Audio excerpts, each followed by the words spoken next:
In many ways, the council was created out of a need that I felt for myself, but I also recognized in other people.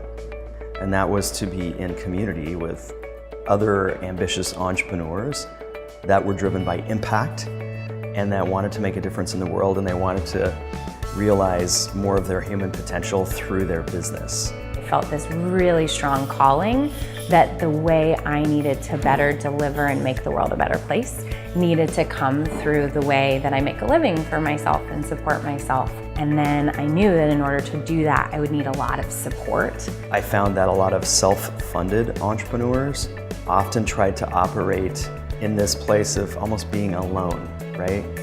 And I wanted to create a community where people could come together and actually thrive off of each other's energy and accountability and insight. I didn't really realize how kind of lonely and isolated I was feeling as an entrepreneur, and how much I needed support and community with others, and how inspired I could be. Like this particular group of people, I couldn't have assembled this group of people on my own. I didn't know people like this. One of my favorite quotes of all time is, "You are the average of the 5 people you spend the most time with."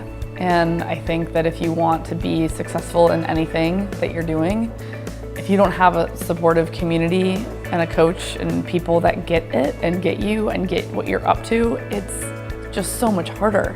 The whole idea of the council is to have this period of time where collectively, like, we're feeding off of each other's energy to really get some trajectory in our business, to really create some momentum. For me, I would start with what did I say I was going to do, and did that happen? And forcing every 2 weeks to reevaluate what I'm working on, translated into getting a lot of shit done in my day-to-day.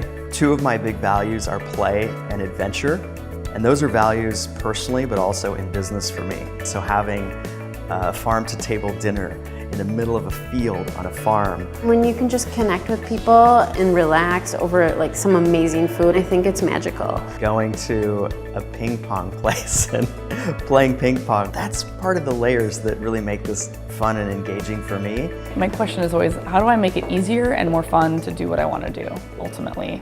It does give me a sense of pride seeing the actual results that people create in their businesses and in their lives. I'm proud of executing the pivot that I knew was needed but had no idea what it looked like.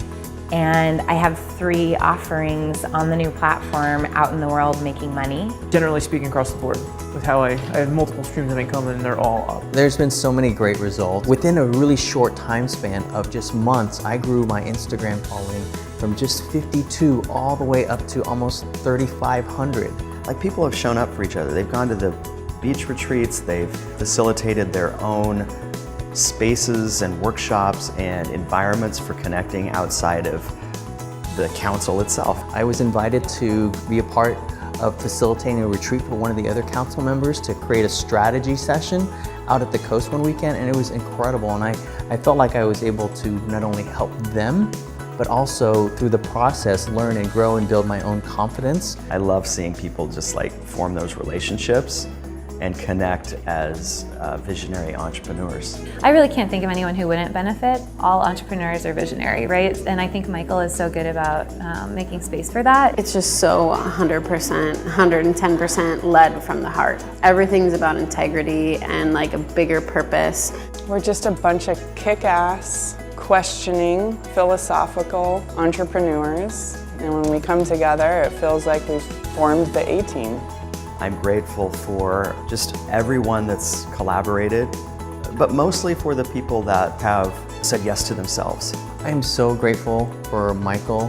He shows up in the world from a place of such generosity and openness and care. I think Michael's someone who sees people and sees their potential, and he's held that vision and space for me like ever since I have known him. And I think that he has that capacity to really see people and like call them to their greatness. And I'm really grateful.